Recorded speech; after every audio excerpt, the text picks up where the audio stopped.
હાલો hello sir, આજે ભીમ 11 છે અને ખૂબ ઉત્તમ દિવસ કહેવાય. તો તમે કબૂતરને ચણ નાખવા માંગો છો?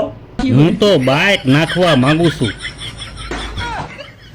અરે ભાઈ, 5 પોઈન્ટ કર્યા હશે તો સાથે આવશે. પહેલા તો મને ઈ કયો, પુણ્ય આવે કેટલા પ્રકારના? અરે ભાઈ, પુણ્યનો કોઈ પ્રકાર ન હોય. પુણ્ય કરશો તો તમારો જન્મારો સુધરી જશે. તમે મારા પાડોશીને સુધારી દો. ઈ મારા કામમાં બહુ દખલગીરી કરે છે, બહુ બાધા નાખે છે. જ્યાં રમવા જાવ ત્યાં પોલીસને મોકલે છે.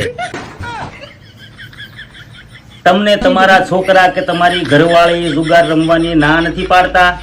ના રે ના, છોકરો એની મામાની ભેગો રમે ને મારી ઘરવાળી એની બેનપણી સાથે રમે. તમને તમારા મા બાપ કાંઈ કહેતા નથી કે એની જાણ બારા રમો છો? મા બાપ તો વૃદ્ધાશ્રમમાં છે ને, એને ઘરે નહોતું ફાવતું એટલે એને ઘરડા ઘરમાં શાંતિ લેવા મોકલી દીધા. જુઓ, મા બાપની સેવા કરવી એ એક લાવો છે. તને બહુ દયા આવતી હોય તો ઈ ઇન્ટરનેશનલ ઘરડા ઘરમાં છે, ત્યાંથી લઈ આય અને કર સેવા. અરે ભાઈ, મા બાપની કિંમત શું છે એનું તને ભાન નથી. એ અનમોલ છે, અનમોલ. એને ઘરડા ઘરમાં ન મોકલાય. લે, એવું છે? મને ખબર નહોતી એ આટલા કિંમતી છે, નહીતર એને દાવમાં મૂકીને લાંબુ રમી શકાત.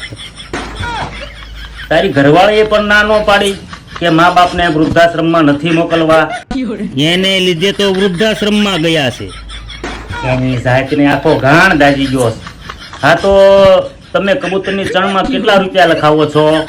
જુગારમાં જીતીશ તો ચણના લખાવીશ, અને જો હારી જાવ તો તમે મારા ઘરે છોકરા હાટું ચણ નાખી જાજો.